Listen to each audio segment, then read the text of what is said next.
and regulations decided by Nonsense Private Limited.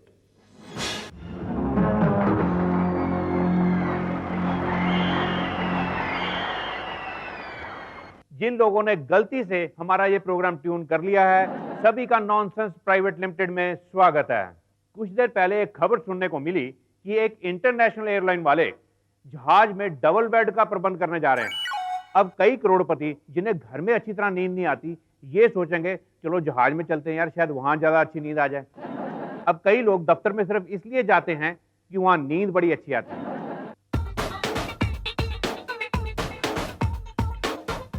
Ji sir, क्या बात है, आजकल आप बड़े पंक्चुअल हैं। पूरे 9 बजे ऑफिस आ जाते हैं और शाम 5 बजे तक यहीं रहते हैं। वो क्या है ना सर कि डॉक्टर ने मुझे कंप्लीट रेस्ट के लिए बोला हुआ है। अब बात जहाजों में सोने की चल रही थी।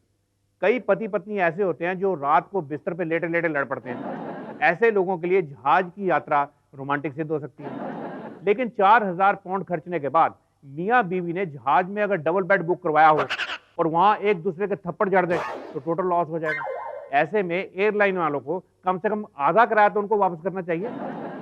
एयरलाइन वालों का ख्याल है कि बहुत से न्यूली मैरिड कपल्स ऐसे होंगे जो अपना हनीमून जहाज में मनाना पसंद करेंगे, पर ऐसा ना हो जैसे ही पति पत्नी का घूंघट उठा के गाना शुरू करे, सुहाग रात है घूंघट उठा रहा हूँ मैं, और अनाउंसमेंट शुरू हो जाए।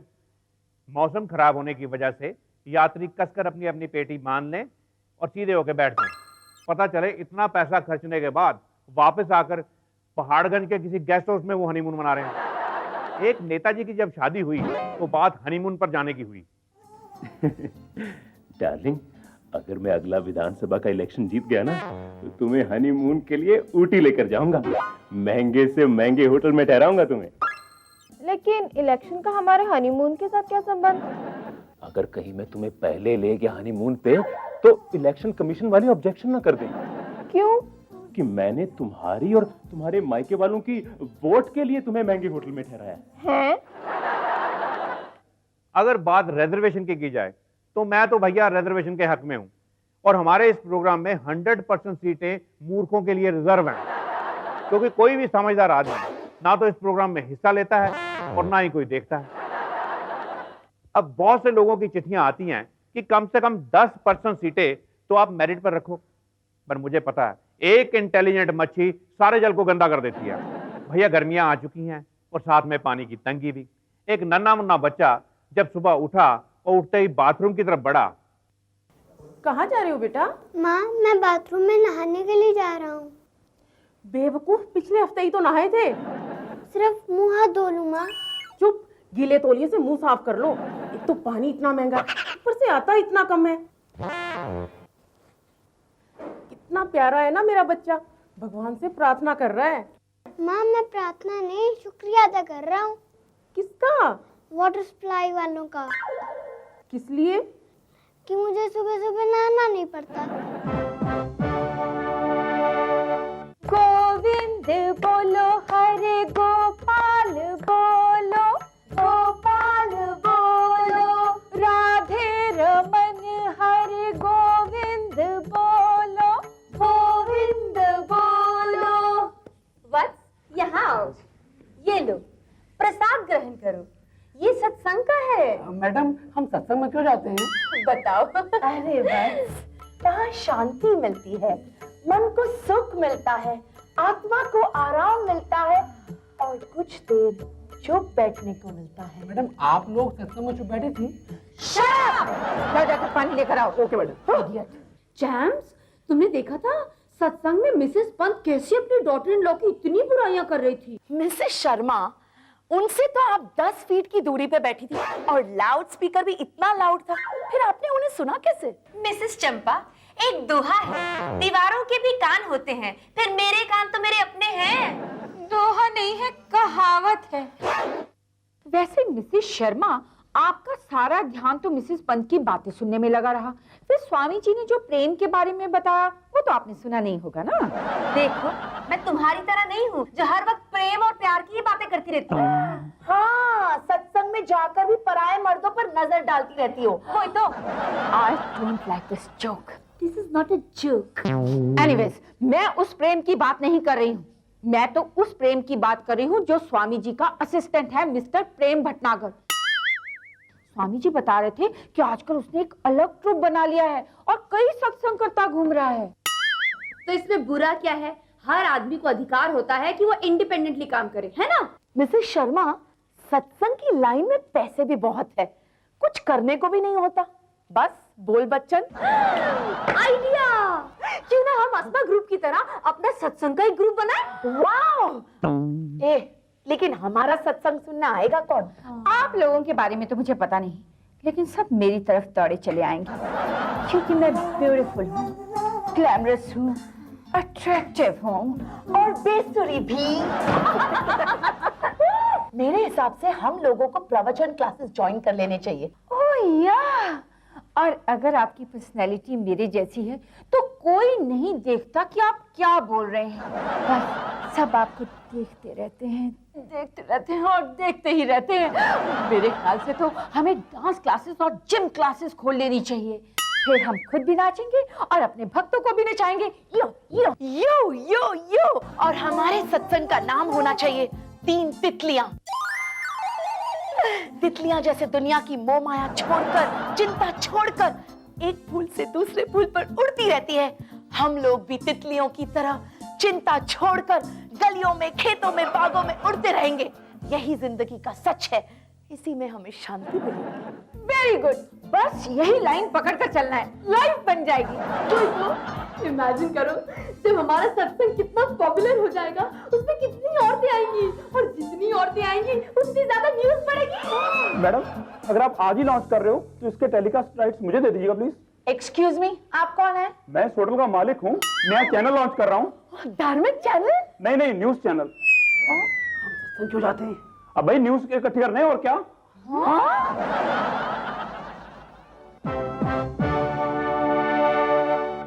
नमस्कार दोस्तों, आपका स्वागत है उस सेक्शन में जिसमें हम आपकी मुलाकात कराते हैं बेहुदा से बेहुदा लोगों से।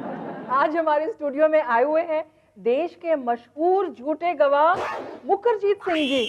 तो मुखरजीत जी, आप इस किताब पे हाथ रख के शपथ खाइए कि आप जो कहेंगे सच कहेंगे। ये किस चीज की किताब है? चुटकुलों की किताब है। वैसे तो जी मुझे आप जिस मर्जी चीज पे हाथ रख के कसम दिलवा दीजिए, हमने तो बाद में मुकरना ही है। मतलब आपका दीन, धर्म, ईमान कुछ भी नहीं? सब कुछ है मैडम, हम तो अपने कारोबार के प्रति बड़े ईमानदार हैं, अपने प्रोफेशन को बड़े ईमान से निभाते हैं। और आपका प्रोफेशन क्या है? यही झूठी गवाही देना। मतलब आप सिर्फ झूठी गवाही देते हैं? नहीं, कभी कभी सच्ची गवाही भी देते हैं, लेकिन बाद में मुकर जाते हैं।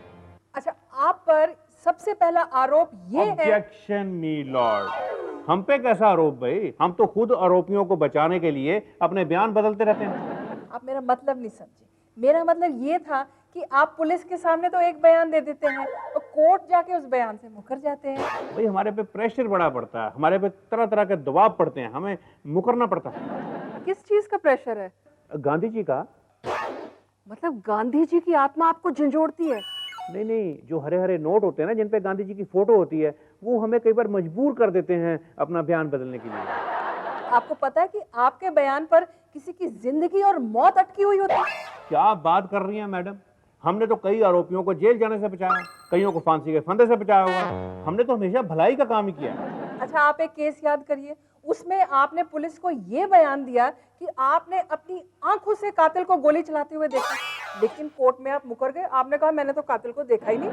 वो एक्चुअली क्या है कि मुझे थोड़ा सा धुंधला दिखाई दे रहा था। आपको अचानक कैसे धुंधला नजर आने लगता है? अचानक नहीं जी, पैसे में बड़ा नशा होता है और नशे में किसी को भी धुंधला दिखाई दे सकता है। आपको पता है देश में नए कानून बन रहे हैं, जो लोग अपनी गवाही से मुकर जाते हैं उन्हें सख्त से सख्त सजा भी हो सकती है। आप मुझे धमकी दे रही हैं? मैं बड़ी जनरल सी बात कर रही हूँ। नहीं, आपने मुझे धमकी दी है और इस बात के लिए मैं आपको कोर्ट में घसीट सकता हूँ। इस बात का कौन गवाह है कि मैंने आपको धमकी दी है? आप ये मेरा भाई देख रही है जो पीछे खड़ा है, ये हमेशा मेरे साथ रहता है, जरूरत पड़ने पर कभी भी मेरे लिए झूठी गवाही दे सकता है और आप फंस जाएंगी। I am very sorry. दोस्तों, भलाई इसी में है कि मैं ये प्रोग्राम को यही खत्म कर दूं। नमस्कार। नमस्कार। नमस्कार। ज्योतिष भाग में आप सबका स्वागत है। आने वाला सप्ताह ढाबे वालों के लिए बड़ा लाभकारी सिद्ध होगा। बासी सब्जियां और पुरानी दाल को नया तड़का लगाने से प्रॉफिट डबल होगा और कस्टमर भी नाराज नहीं होगा। लेकिन कर्क राशि के ढाबे वाले इस बात का ध्यान रखें कि हरी सब्जियों का इस्तेमाल नहीं करना। कीड़ा निकलने पर कस्टमर से लड़ाई भी हो सकती है। मकर राशि के ढाबे वाले अपने कुत्तों को प्लेटें चाटने की ट्रेनिंग दें, क्योंकि उनके नौकर भाग सकते हैं।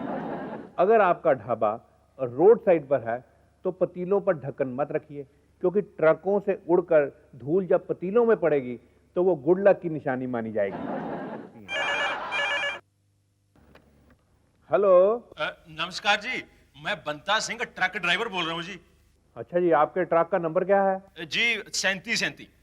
3737। हाँ जी। भाई इसका मतलब आपका पेट बड़ा खराब रहता होगा। जी आपको कैसे पता चला जी? क्योंकि इन नंबरों का जो जोड़ है वो आपके ग्रहों पर भी भारी है और आपके पेट पर भी। अच्छा जी। जी इसका कोई इलाज बताइए जी।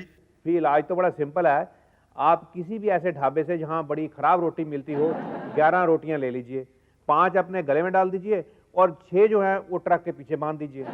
अच्छा जी, ठीक है। देखिए हम ट्रक ड्राइवरों ने ढाबों को पॉपुलर किया है जी। लेकिन आजकल के ढाबे तो बड़े मॉडर्न शॉडर्न हो गए हैं जी।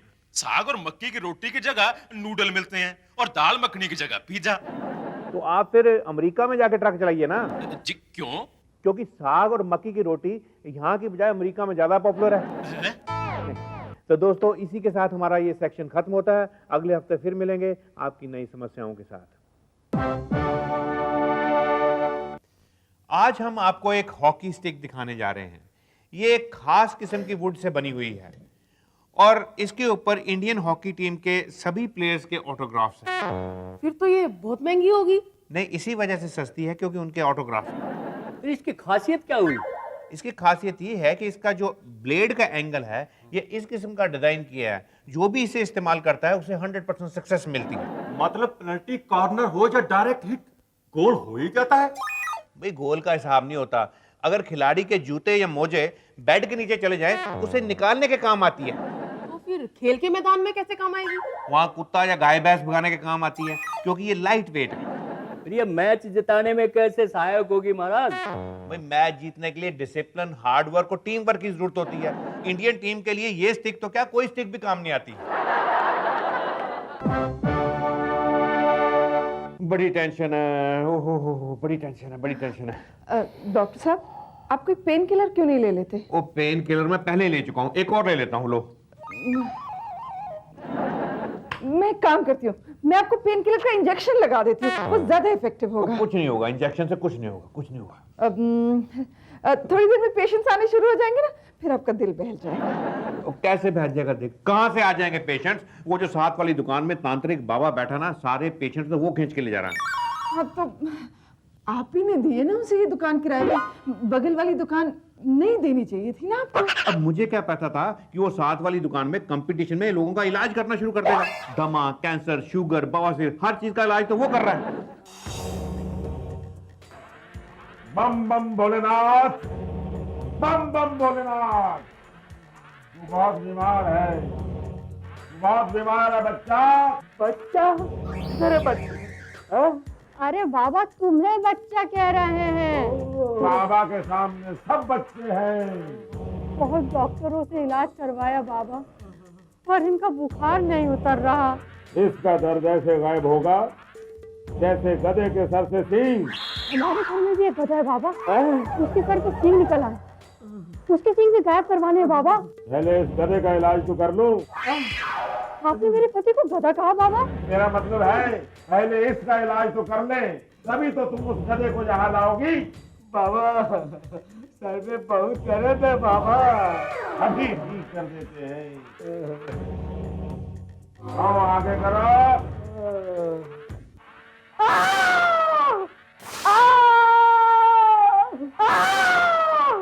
सर दर्द कैसा है बच्चा? बाबा सर का दर्द मालूम नहीं पड़ रहा है बाबा, पैर में जलन हो रहा है। अरे बाप रे। मैं सर दर्द की बात कर रहा हूँ बच्चा। सर में दर्द मालूम नहीं पड़ रहा है बाबा।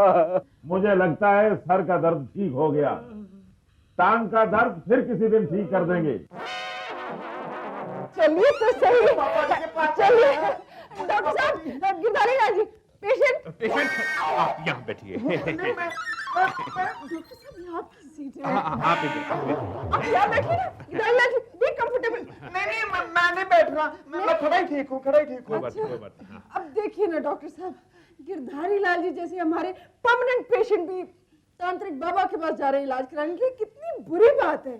देखिए, आप लोग पढ़ लिख कर भी अनपढ़ हैं। कौन पढ़ा लिखा अनपढ़ है? मैं तो कभी स्कूल गया ही नहीं, मैं तो हुई अनपढ़। देखिए, मेरे कहने का मतलब ये है कि जब आप तांत्रिक बाबा के पास जाएंगे, वो आपका केस ऐसा खराब करेंगे कि आपको बड़े अस्पताल में भर्ती होना पड़ेगा। वो तो आपके इलाज के बाद मैं हमेशा भर्ती होता हूँ। वो गिरधारी लाल जी, डॉक्टर साहब के बिगड़े हुए केसेस बड़े हॉस्पिटल में ठीक तो हो जाते हैं, लेकिन तांत्रिक बाबा के तो ठीक ही नहीं होते। Shut up! मेरे केस बिगड़ते कब हैं? वो तो ये अनपढ़ है ना, इसलिए इनकी भाषा में इन्हें समझाने की कोशिश कर रही थी। You don't take it personally. Okay. मुझे है शुगर। तो कोई बात नहीं, यहाँ पे हम टेस्ट कर देते हैं और अगर पॉजिटिव निकली आपको गोलियां दे देंगे, कंट्रोल में आ जाएगी। नहीं, मैं तो बाबा जी के पास ही जाऊंगा, मैं वहीं इलाज कराऊंगा, ना कोई वहाँ टेस्ट करवाना पड़ता है, सीधा शर्तिया पक्का इलाज होता है। एक मिनट। ओहो, बहुत टेंशन है। डॉक्टर साहब, आइडिया, वेरी गुड आइडिया। ये जो गुड आइडिया ना, उस तांत्रिक बाबा को जाके बताओ। उसे क्यों? हो सकता है उसे आइडिया पसंद आ जाए और कोई नया बिजनेस शुरू कर दे और हमारा पीछा छोड़े। वो क्यों पीछा छोड़ेगा? उसका बिजनेस तो अच्छा खासा चल रहा है। तो इसका मतलब मैं अपनी दुकान बंद कर दूं? एग्जैक्टली डॉक्टर साहब, एग्जैक्टली। आप भी ना तांत्रिक बन जाइए, उसे कंपटीशन दीजिए डॉक्टर साहब, वो अपने आप बगल वाली दुकान छोड़कर भाग जाएगा। Shut up! एक तो मेरा दर्द से सर फटा जा रहा है, ऊपर से घटिया आइडिया दे रही है। हाँ, तो अगर सर दर्द हो रहा है तो तांत्रिक बाबा से इलाज कराइए ना, उसके पास माइग्रेन का परमानेंट इलाज है। गुड आइडिया, मैं उससे इलाज करवाऊंगा। ना ठीक होने पर उस पर मुकदमा करूंगा, कोर्ट में जाऊंगा, टीवी में एक्सपोज करूंगा और दुकान खाली करवा के रहूंगा। बाबा जी धीरे धीरे लगाना।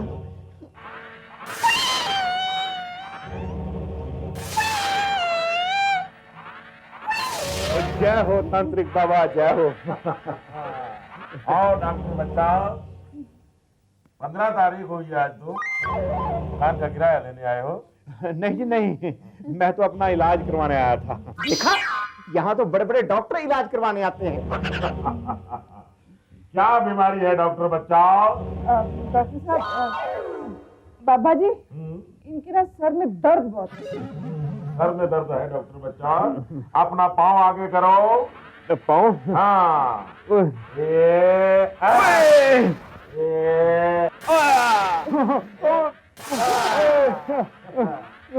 अब बताओ, सर में दर्द है डॉक्टर बच्चा? और तूने मेरे टांग जला के रख दिया है, मैं तुम पे मुकदमा करूंगा, कोर्ट में जाऊंगा, तुम्हारी बेइज्जती करूंगा। आप क्या कोर्ट में जाएंगे? कोर्ट में आपके खिलाफ तो मैं जाऊंगा, मैं लोगों को बताऊंगा कि आप जाली डॉक्टर हैं, आपके पास MBBS की डिग्री नहीं है। तो कैसे पता चला? ये आप कैसे कह सकते हैं? अगर ये असली डॉक्टर होते तो अपने सर का इलाज खुद करते, मेरे जैसे तांत्रिक के पास नहीं आते। बाबा, ये बात आप किसी को बताएंगे तो नहीं कि मैं आपके पास इलाज के लिए आया था? ये बात तो लोगों को बतानी पड़ेगी। नहीं, इससे तुम्हारी बेइज्जती हो जाएगी, बैड पब्लिसिटी यू नो।